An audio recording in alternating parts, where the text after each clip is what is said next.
How to download or export video from CapCut to gallery. Hey everyone, welcome back to the channel. In today's tutorial, I'm going to show you guys how you can easily export videos from your CapCut to gallery. But before we get started, don't forget to hit the like button down below and subscribe to the channel. Now let us jump right in. The very first thing you want to do is open up your CapCut.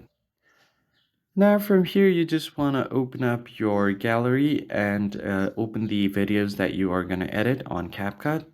So here I have a few videos that I want to edit. So what I'm going to do now is adjust these clips as overlay and move them to very first.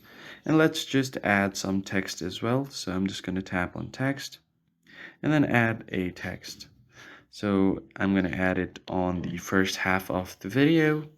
So let's just add subscribe for now.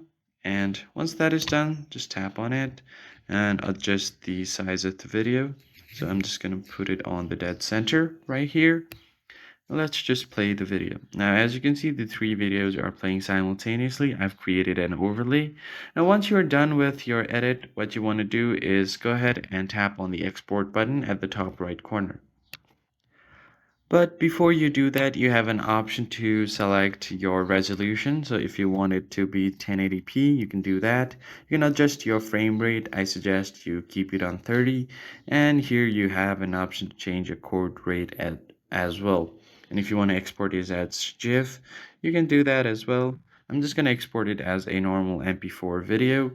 And then from here, just tap on export. And now once you tap on export, it will be exported to your phone's camera roll or gallery, and you'll be able to find the video there. So I'm just going to quickly show you guys. Once the video has been exported, I'm just going to open my gallery.